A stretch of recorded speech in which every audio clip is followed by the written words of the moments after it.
All right, I wanted to reflect on what I've learned this semester for this final discussion for the thing. And to do that, I think I want to talk about two student interactions that I've had recently that really brought the lessons that I learned or the information that I gathered over the course of the semester into focus. A couple weeks ago, a young woman came into my office and she'd been really struggling, a lot of anxiety. Depression. She was thinking about having to take a semester off to earn some money.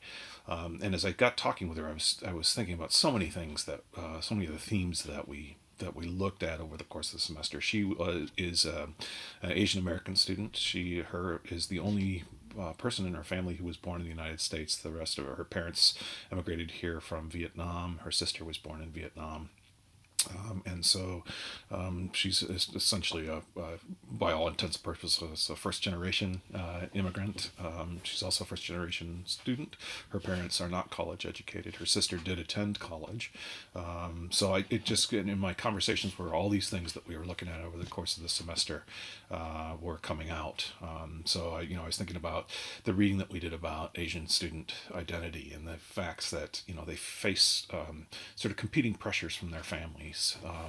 She was a theater major, and I'm not sure that her parents are particularly comfortable with that. I think they have some concerns about how she's going to make a living, and that's adding some pressure and stress to her life. She still lives at home, and so she feels some tension about having to find a place for herself. She's talking about moving out and moving in with her sister, and that I think that's creating some of the anxieties for her too, because there's a kind of a disconnect. I'm not sure that her parents are entirely supportive of that idea too, and so I'm thinking about all the stuff that we've read about how important family connections are in Asian cultures. Issues of first generation students, the pressure that they feel needing to straddle two worlds, their college life and their family life, and the lack of economic capital that a lot of first generation students have. They tend to come from lower SES backgrounds, and certainly that was the case here. This student was facing a decision having to stop going to college because she needed to work for a semester and make some money so that she could support herself and continue. The issues with anxiety and depression and things like that brought up some of the reading that we were doing with students with disabilities, and I was thinking about her in terms of where she is kind of on the spectrum of disability identity development, and the fact that she was willing to disclose to me the struggles that she was having, and the fact that she sought counseling, and shows that she's probably somewhere in phase three, or maybe between phase two and phase three of student disability identity. Where she's becoming a little bit more comfortable and acknowledging herself as a person with disabilities and becoming an advocate for herself. She's also really she was able to sort of make fun of herself and deal with kind of laugh, even though the anxiety and depression was very present for her and hard for her to deal with. She was able to kind of laugh at the fact that she told me that she gets distracted easily with anxiety, and so the only way that she can really kind of figure out to deal with that is she has to study in the bathroom.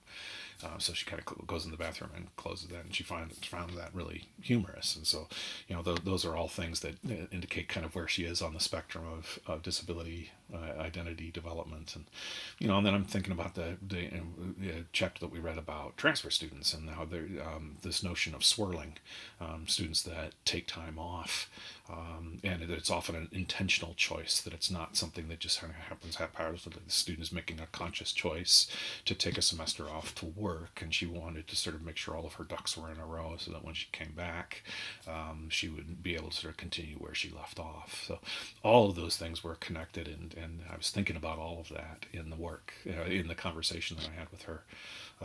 Another student that came up recently, this young man was in my office, I don't know, maybe a year ago, and I overheard him having a conversation.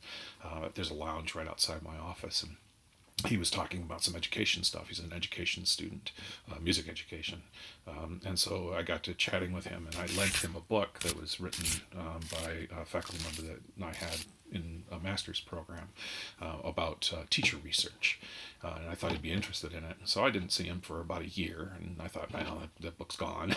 But he finally brought it back, and when he brought it back, he said, there's a word in that book that I can't remember what it is, but it really struck me.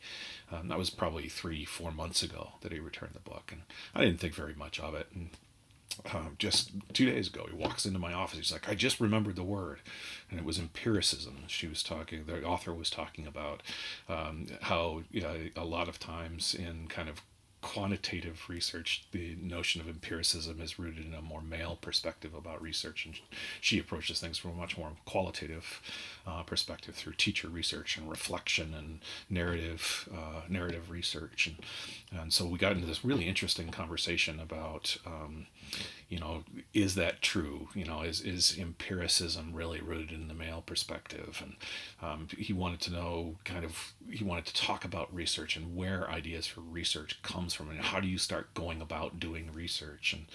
And it started me thinking about, for my second learning contract book, I read Helping College Students Find Meaning, which was really an interesting book, but they talk about in that book ways to sort of help students find meaning in the environments around them. And one of the things that they talk about is that there are a lot of valid ways to teach and learn. And so I was thinking about this student. This is a young man that, I've never been a faculty member of his. I've never taught him in a class. We've had one interaction. I lent him a book, and it got him thinking about this notion of teacher research and wanting to reflect and thinking about connections between. He started as a psychology major and switched to music education, and wanting to sort of find some way to blend the sort of more empirical kinds of research that goes on in psychology with teacher research.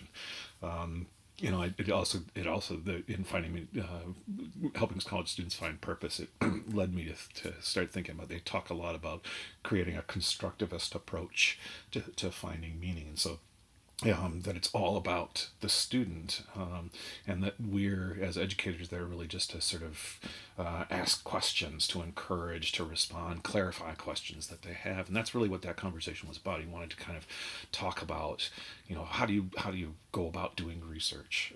It's also one of the things that they talk about in that book that really resonated with me is that it starts almost with telling stories.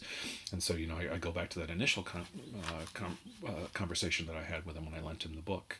And I was able to tell him about some of the research that I had done in that original master's program, and talk about the faculty member who made an impact on me.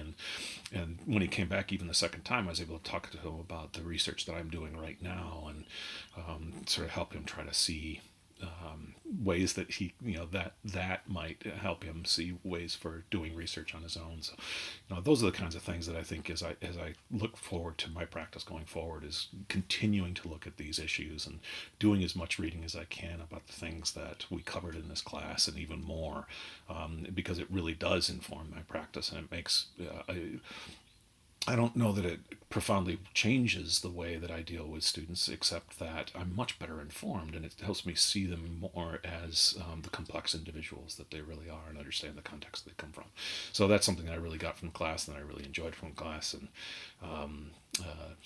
for me, that was the value of the semester. So thanks so much.